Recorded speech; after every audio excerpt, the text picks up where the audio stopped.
Hey guys, Chris here, and I'm a Ukrainian Canadian. Today is December 30th, 2023, and let's get to the news happening in Ukraine, shall we? Unfortunately, yesterday, I've talked about this massive Russian terrorist attack against Ukrainian civilians, and this is one of the biggest attacks that Russia has made on Ukraine since the beginning of the invasion. Over 160 drones and cruise missiles combined were launched on several Ukrainian cities, and it caused the deaths of dozens of Ukrainian civilians. And so, of course, Ukraine had no choice but to respond following this huge terrorist attack by Russia. And so Ukraine today confirmed that they've struck multiple Russian military facilities in Belgorod, Bryansk, and Moscow with 32 long-range UAVs. And today in the morning, you could see some explosions also in the city center of the city of Belgorod, which is not too far away from Kharkiv. And the Ukraine Defense Forces confirm, and even pro-Russian Telegram channels confirm, that this is the result of unprofessional actions of the Russian air defense, which caused wreckage to fall in the city center and also killed a few civilians, Russian civilians. So the Ukrainian response is only a mosquito bite compared to what Russia's been doing for the past 2 years. You guys have witnessed the crimes that Russia's been committing on Ukrainian civilians for the past 2 years. And I think it's a fair response for Ukraine, by Ukraine, considering that yesterday was one of the largest terrorist attacks that Russia's committed on Ukraine. And this is also sending a very powerful message to the Russians that they're also part of this war, whether they like it or not. They're still being told by Putin and his regime that this is a special military operation, which we all very well know that this is not a SMO, but this is a full-scale war, considering that Russia's lost hundreds of thousands of men in the past 2 years. So I think that this is also very important, psychologically speaking, sending a message to the Russians that you strike us, we can very well strike you, and this is a full-scale war. Now, the other excellent news is that Ukraine has started developing and has now confirmed that they can mass produce their own cruise missiles, long-range cruise missiles, which costs only a fraction of, let's say, a HIMARS missile. So here you can see that this new Ukrainian cruise missile is called the Trambita, and the Trambita is a national Ukrainian instrument. So I hope that it can make a lot of beautiful music for the Russians. And the details of this cruise missile is that the spec sheet, it has a range of 140 kilometers, so it puts it in range even in Russia, so it can fly into certain Russian targets in Russia. It has a speed of up to 400 kilometers an hour, a mass of about 100 kilos, so pretty lightweight, and a warhead that can warhead of 25 kilograms, and a propulsion that is a pulse jet engine powered by diesel or gasoline, which can be purchased at the local gas station. So that's very important. And what is very important is that obviously the cost effectiveness. This cruise missile costs in total about $10,000 compared to $150,000 for a HIMARS missile. So very cost effective, and the fact that Ukraine can start mass producing them is a huge bonus. And it's all a numbers game at this point.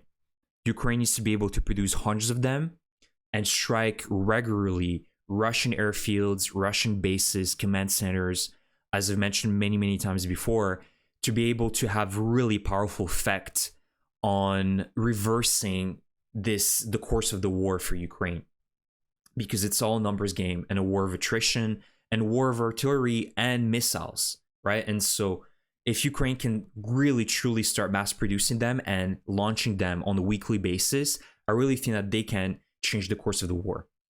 So we'll see how effective these Trambitas will be against Russian targets, and I really hope that in 2024, once we start seeing them in action, we'll see how effective they're going to be, and hopefully they can be extremely powerful, and they can wreak havoc against Russian logistics, not only in Ukraine, but in Russia. And my last slide is about the inevitability of Russia's economic and social downfall. So you can see that in this article, I've copied basically the defense spending spree that Russia will have next year. So they've cannibalized essentially, or I shouldn't say cannibalized, that they've done many cuts in other sectors, and they have increased the military spending for next year in 2024. So you can see that this year is 21%. So about over a fifth of their spending is on military, and that has increased to a third for next year. So 30% is now going to the military, and you can see that the education is getting a cut, the health sector is getting a cut, social policies are getting a cut, and everything else essentially is getting a cut, and everything is going more and more is going towards the military. And so according to economic analysts, they're saying that the prognosis for Russia is not good. Russia has become more reliant on commodity exports. There is also a full-blown demographic crisis where the workforce is shrinking rapidly because hundreds of thousands of men are dying in Ukraine, Russian men. However, I want to also mention that this will obviously take a long time. It's not how we expected it to be, that, you know, when the invasion started, that these sanctions will hit Russia and that there's going to be a massive economic collapse within the first year. We have not witnessed that because Russia's managed to stabilize the situation, but a crisis will unfold in the next 5, 6, 7 years as there is an economic stagnation, a lack of diversification, and also the demographics. As we mentioned, Russia's lost hundreds of thousands of men. And also, the recent news in Russia have been very, very dire. There's a huge crisis in terms of the eggs. So there's a scandal in Russia because compared to last year, the eggs have went up 40% in cost. So food prices with the inflation went up. And a poor Russian population that can barely even afford the staple foods, you can see how that can impact, you know, the Russian population and their capability to just live and survive. The pensions and their indexation cannot keep up with the inflation, which is about 10% right now in Russia, and that is very conservative numbers as well. If we're taking into account the prices of eggs compared to last year going over 40%, interest rates are now at 16, 17%. So the cost of borrowing money is extremely expensive for the Russians. And also, evidently, the huge demographic crisis. Once in a few years, Russia will evidently lose millions of men, whether it be to death or injuries. So their demographics are also going to suffer. And this is what's going to bring Russia to an inevitability of a downfall, in my opinion.